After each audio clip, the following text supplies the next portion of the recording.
Hi, it's already summer. Where are you off to? Before you go there, let's first talk about some idioms that you may use this summer.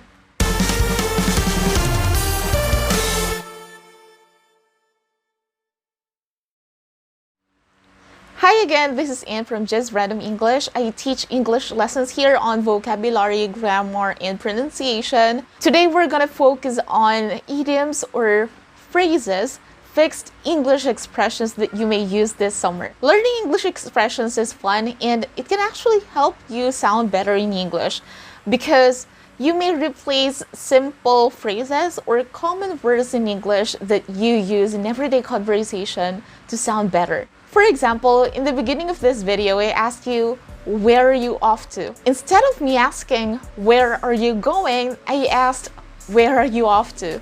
So that's one idiom. For the first one, let's kind of change the first phrase which I used in the beginning of this video. To be off to somewhere, to be off on your vacation. Again, to be off on your vacation. This means to go somewhere. For example, my colleague is off on his vacation for 2 weeks. Again, my colleague is off on his vacation for 2 weeks. Second, speaking of vacation and traveling, our second phrase is to travel on a shoestring. When you travel on a shoestring, that means you really have a tight budget for that. To have a tight budget means to have little amount of money. That means you travel cheaply, something like that. I traveled on a shoestring numerous times when I was in college. Again, I traveled on a shoestring numerous times when I was in college. This is understandable, especially to students or to people who have, bigger priorities in life. I hope that someday you won't travel on a shoestring anymore. Third, dog days of summer.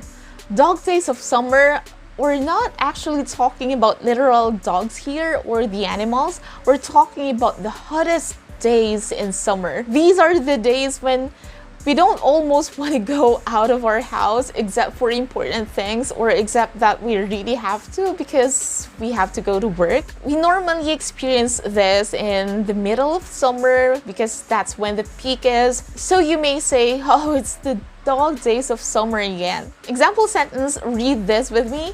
You have to keep yourself hydrated during these dog days of summer. Again, you have to keep yourself hydrated during these dog days of summer. Fourth, to soak up some sun. This means to get that sunlight or to be exposed in sunlight or to be under the sun. Example sentence, I'll be off on my vacation and soak up some sun in an island in Palawan. Fifth, this might not be directly related to summer, but well, you'll get to mention ocean a lot of times during summer, right? A drop in the ocean. I know that you will not interpret this the way it is because that's how idioms work. We don't take their literal meanings, right? But the meaning of this phrase is understandable because of the phrase itself. Let's say there's a tiny drop of water in the ocean. It doesn't really make that big difference, right? It doesn't add up to, the water level in the ocean. So the meaning of this phrase is kind of related to that. It's when you do something, but it doesn't really make that big change. This means to do something little compared to what is needed or what is expected. For example, your sister is asking you for some favor. Let's say it's to pay her tuition fee. If the tuition fee is, let's say, 30,000 and you only have 100 in your pocket, you might say, I'm sorry, I know this is just a drop in the ocean, but I am really in the red these days. We actually used two phrases or two idioms in that sentence. First, a drop in the ocean. Second, I am in the red, which I already discussed in one of the videos which I posted. If you haven't watched that, I'll probably insert that here or in the description. Number 6 is Indian summer. This Indian summer is not just applicable in India, but I'm afraid it's not applicable to tropical countries like the Philippines because Indian summer means a hot day in the middle of autumn. You're expecting that day should be cold or chilly, but it's suddenly warm and it's the middle of autumn. You may call that weather an Indian summer. You may say, I clearly wasn't prepared for the Indian summer wearing all these clothes. Number 7, summer fling. I've seen a lot of movies, Tagalog and English movies, which show this kind of storyline or this kind of romance. Summer fling is summer romance. It's when, for example, a woman or a city girl goes into a rural area or province and would suddenly meet a man, and they would have, a fling, and they would be suddenly have a romance, a relationship.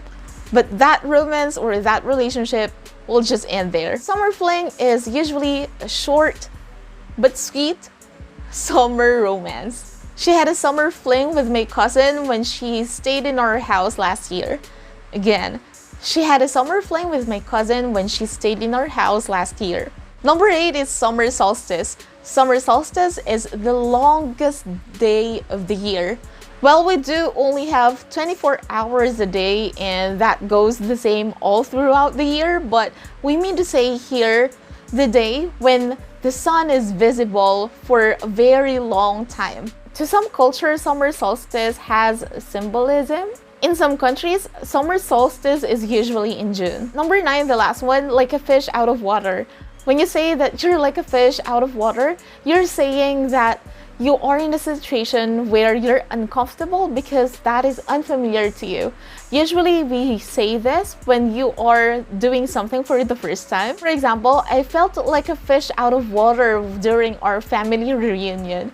Again, I felt like a fish out of water during our family reunion. And those are the vocabulary words, phrases, expressions that are related to summer. You may use them not just during summer, you may use them all throughout the year. And I hope that I was able to help you widen your vocabulary and help you to sound better in English. Like this video, share this with other learners. Write there in the comments the topics that you want me to discuss in the future. Stay safe, stay healthy, and I am hoping that you're currently or still working on your dream. Dream and make your dream happen. I'll see you next time. Bye!